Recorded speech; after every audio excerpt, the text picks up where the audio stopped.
reminding you, as far as the results are concerned, there were a few games that happened yesterday.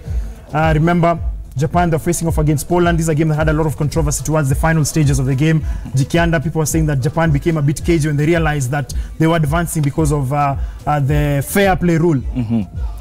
Yeah, Japan, they're going to face Belgium. I think that's their end in the next stage. For Poland, they're really disappointed from game 1 until the last game, the occasion, the last game. Japan against Colombia was a great game in the first, when they played against 10-man Colombia. And I think the first 2 games Colombia showed, against Japan, they showed how powerful they can be even if they were playing against 10 men. But Japan took their chances, and that's why they're progressing. And of course, they're kind of disciplined compared to Senegal. For the same, yesterday also had a match between Senegal and Colombia. I think. Yeah. We'll just have that in a moment. There we go. Sad news to Colombia, James Rodriguez could be missing the round. Remember in 2014, he was one of the standout players. He was the best player Colombia. in that tournament, by the way. He scored 6 goals, was the top scorer in Brazil. James Rodriguez missing that match against England is a big blow, because it actually limits their creativity.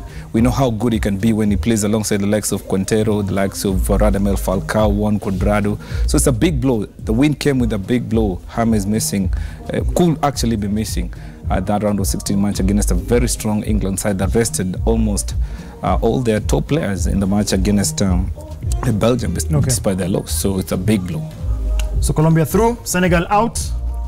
And then there was also this game, England against Belgium. We had both managers just giving the immediate reactions after this game that they had not played their weakest side. But for Roberto Martinez, I think he almost contradicted himself, because later on he said that he decided to play what was in front of him and decided, let's get a win. We don't care we meet in the round of 16. England, I feel they were trying to be a bit more strategic and tactical. It has worked for them to some extent. It has worked for them, because if we look at the kind of teams they're likely to face, maybe if you can just show that. Yes, this is our flowchart, just to give us a sense of what exactly will transpire. The team that's going to win the World Cup will come from this side. Why do you think so? I can bet on that.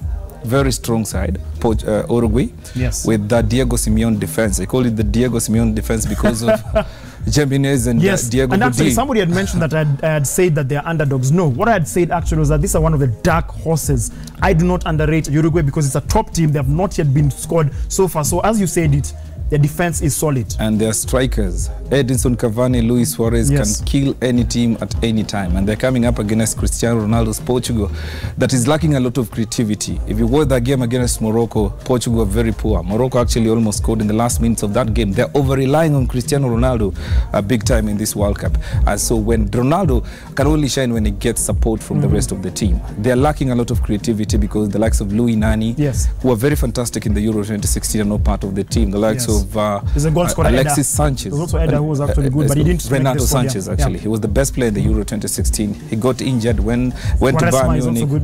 Quaresma is good, but they need more creativity. So it's like Ronaldo is scoring goals at the same time he has to be creative. So, Bernardo Silva for Manchester City, we know he's a good player, but you need a complete side for you to compete with a side like Uruguay. Uruguay is a very, very top side. Before we look at France and Argentina, I know that's what you want to look at in just a moment. Let's look at Brazil, Mexico. Mike has tried to tunasema kuniingiza baridi. But you know the good thing about Brazil, they're not conceding goals. Yes. And this is one of the very, very solid side. Look at the way they won the World Cup in 2002. They were not scoring many goals. Yes. But they were very disciplined when it comes to defending. They're getting the job done.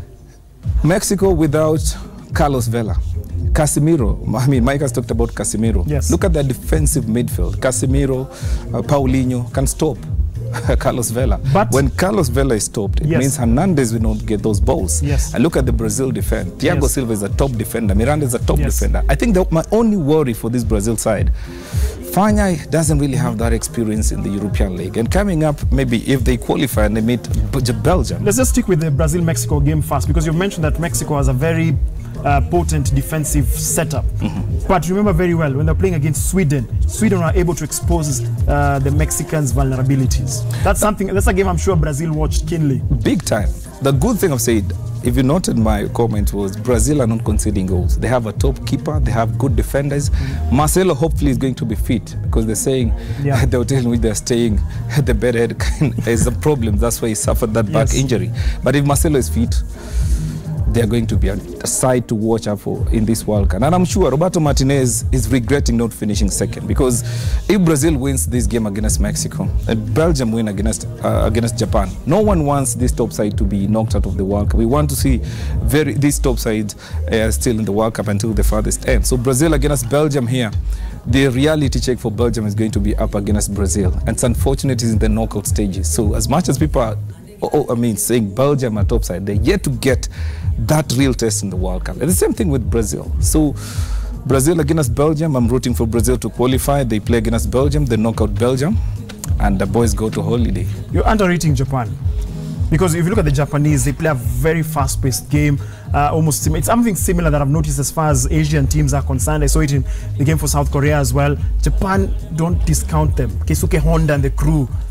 This is a World Cup of that is very unpredictable. No, Mali Mefika, let's just be realistic. Yes. Wherever the World Cup has reached at this moment, the top boys are going to and the other boys are going to be separated from the men. Belgium is just too strong for Japan, and I think Brazil are not happy. Brazil, as a Brazil fan, I want Japan to beat Belgium, but just being realistic with whatever is happening in the World Cup at the moment, Belgium has too much talent to overpower this Japanese side. Batshuayi and crew. Batshuayi is comes from the bench, scores. I mean, they're enjoying football. That's what's happening with Belgium national team. They're enjoying football, and they're top talent in Europe. I mean, all those players in actually, Belgium we can actually do the permutation. So you're saying you feel that in that particular stage, just tap Uruguay there. So you believe Uruguay will go advance? And who will they face? Advancing. They'll face Argentina. Okay. So I mean, they are likely to face France or Argentina, but I'm going for France. Okay, reason why I'm going for France is because Argentina don't have a good midfield. Mascherano is aging, doesn't have enough strength to run with this. The likes of N'Golo Kante, the likes of Blaise Matuidi, Paul Pogba in that midfield, they're going to be overpowered. The attacking force, even their defense is not that good. Otamendi has played many games for Manchester City until almost all the games for City. He's kind of tired. Marcus Rowe hasn't been a regular for Manchester United, but he's a good defender. Their fullbacks are not world-class compared to the French side. You're on that side. You feel that is the side that the World Cup will be won. Let's look at this side. Some would say that England is one of the top teams, and of course Spain as well. But now, I feel, of course, this one, Spain versus Russia, there's that perception that Spain will reign supreme against Russia. That home support, I think, has reached its final momentum. So I feel in this case, it's going to be Spain who are going to be reaching the quarterfinals. And then, obviously, Croatia against Denmark. Mike has mentioned that midfield pair, that midfield trio of Perisic, Rakitic, and of course it's an El Clasico kind of a midfield. Why? Rakitic, Barcelona, Modric, Kovacic for Real Madrid, Modric in the midfield, Perisic, Mandzukic. Those are top players with experience, and they're just a settled team. Just kia visanga hapa na pale. So hapa tuseme Croatia. Itakuwa Spain versus Croatia. So we're just getting a sense of how the flowchart is going to be as the tournament progresses. Remember, the round of 16 begins tomorrow. Sweden, Switzerland. I can't call this one. I feel this is finally poised. This could be the most interesting game. Sweden against Switzerland. Switzerland coming into this World Cup had the meanest defense in all the teams that qualified from Europe to the World Cup. So, and they have top players. I mean, the likes of Granit Xhaka. When Shaqiri decides to win your match, he can do that. And we saw that. Who are they playing? I'm just forgetting the team. Costa Rica, I think that's the team they were playing. I mean, when it comes to, Sweden is also a great side. You can't rule them out. I'm seeing that game going to extra time and maybe being decided on penalties. But in terms of defense, so you're calling who? Defensive record. So you feel Sweden or Switzerland? I'm going for Switzerland. You're going for Switzerland. Okay, so you go for Switzerland. And then for Colombia, England, this also finally poised. If James Rodriguez plays, he's a doubt. He's a doubt. He's a major doubt for that game. It's a big blow. I don't like to say this. You look very I don't like to say this, but I know Philip Mushiri is watching. Let me just go for England. You're going for England? I'm going for England. So we go for England. And I think for England, what's been interesting is the omission of Welbeck. He's just been on and off. They call him Shabarang. But you can't play Welbeck when you're having the likes of Harry Kane up front. And Marcus Rashford, Jesse Lingard. It's a young side, but it's a very settled side. They are not under pressure to win the World Cup. They're just enjoying playing football, and we saw that against Panama. So I think England have an edge over Colombia in that game. On your end there, Brazil, you said that you feel going with Brazil to the next stage, that is the quarterfinals, the last 8. and in the other game you feel it will be Belgium. That's going to be a very, very big match if that actually transpires. This is a match you'll want to see it in the semi-finals or the finals. Unfortunately, they have to play in the round of 16. Top 2 teams are going to be knocked out in the quarterfinals of this World Cup. But I still go for Brazil to win this game. Brazil, okay. Now, I'll just go for remember Brazil. earlier on we just said that we are going to focus on one of the games, and the game that definitely will be a lot of interest as the round of 16 kicks off is the game between France and Argentina. Now, Kianda, how France lines up against the La Albiceleste will be very important. What do you think will be in the starting lineup for the game on Saturday? Hugo Lloris has to be there. Okay, so it's Lloris up there. Yes, Hugo Lloris will have to start as the captain. Was present in the previous game. I think he is going to start. Not I think, he must start. He must start. That is a game you have to play your best. I'll go for Rafael Varane and Umtiti, okay. number 4 and 5. So we have Umtiti here. Yep. Okay, Umtiti. Then I'll go for Rafael Varane as number 4. His partner in the defense. There we go. Yes. Then I'll go for Hernandez in the left back. Hernandez here. Yes. And I'll go for Pavard. Pavard, here we go. So here. Yes. They say 70% of Earth is covered by water. 30% N'Golo Kante. Interesting, interesting. So N'Golo Kante has to be there. Yes. N'Golo Kante. Okay. I'll go for Kante. Yes, he's here. I'll go for N'Golo Kante. The midfield maestro. Yes. Never gets tired of running. Yes. And that smile, he's always smiling. He's ever smiling. Very polite guy. I think he smiles when he knows that he can be able to see potential through pass there. But nonetheless, yes. Actually, his barber comes from Mombasa. Really? Yeah. Him and Riyad Mahrez. And I'll go for Blaise Matuidi. He's a workhorse, and you need this kind of players when you're playing against a very, very quick Argentina forward. And I'll go for the Pog. Good friend called Pogba. Chris Muratha calls him the Pog. I'll go for Pogba here. So after that, I'll go for Antonio Griezmann. People will be surprised, but I'll go for the former Arsenal striker. Really? I'm not surprised. As number 9. I'm not surprised. I'm not surprised. And then because of you need those crosses in, and you need someone for Olivier Giroud to be utilized well as a striker. You need someone who can give those nice crosses. So what formation are you looking I'll at go for as you continue? What formation are you looking at? Dembele. What formation are you looking at for France? They might start playing 4-3-3. 4-3-3. But it might end up changing as the game. 4-2-3-1. Yeah, because Kante, I mean, when you're playing against Argentina, for example, Kante can choose to come here. Yes. And Matuidi. Yes. To protect the back four. Definitely.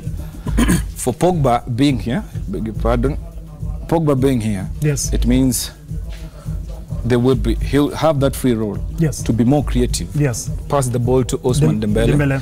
Pass it to options on both Griezmann. sides, yeah, he has options up front. Okay. That's the best role to give it to Pogba. Don't make him defend or do what. Just let him play freely. And I think Matuidi can protect the back line. Okay. Kante can protect the back line. So I think this could be my first. Finally, let's take a look quickly at their opponents, and that is Argentina. You can just tap the Argentina. We take a look at the lineup, the potential lineup against Le Bleu on Saturday. That is the first game of the round of 16. Of course, we can just reset this. So what do you think? What kind of setup do you think Albiceleste will adopt? Caballero is under pressure. Yes. I mean, we saw his blunder almost costing Argentina in this World Cup. So I'll go for Armani. So you want to go for Caballero? No, so we can change? Yeah, okay, so change. Now we can change? And he played well against Nigeria. Yes. That was actually his first match for the national team. Yes. I will go for Tagliafico here. Okay, there. I'll go for Marcus Rojo. Marcus Rojo is here. Yes. The goal scorer against Nigeria. Rojo. Otamendi, no doubt. Otamendi here. Then I'll go for Mercado. Mercado here. There we go. Mercado. Okay. The midfield, Eva Banaga. Banaga, you can see here. It's there. Then Javier Mascherano. Mascherano is here. I'll go for Mascherano. Then I'll go for Paulo Dybala. He was not present in the last game. Yes. Paulo Dybala will be here. Okay. He's very creative. I'll go for Kun Aguero as the number 9. Yes. He's able to conjure something out of nothing. Yes. Kun Aguero. Then I'll go for Angel Di Maria. And I'll go for Messi. Lionel Messi. The maestro, the one and only. Yeah, Lionel Messi. I'll go for Messi. Sorry. I'll go for Messi. So you feel this is a potential lineup that will be adopted for both sides against each other? You look at this Argentina defense. Yes. The only world-class defender here is Otamendi. Marcus Roy is good, but he needs more regular football. Yes. There is no Walter Samuel here. There is no Zanetti. There's no Robert Ayala. Those are top defenders in Argentina. Basically, Argentina is weak from the midfield to the back line. So for you to counter this, France will score goals, but try and score more goals. That will be the trick in this game. It's going to be a match where we're going to see a lot of goals. And when you need to score goals, you need this kind of attack in front of you. This is a position Dybala can play freely. He can play as a winger. Messi can come and play here. Yeah. When push comes to shove, versatile. Yeah, he's basically versatile. So according to me, Di Maria with the crosses, Aguero can capitalize on that. Dybala, if Aguero misses, he can score. Messi, always dangerous. Yeah, it's very versatile. And this could be a lineup that can match.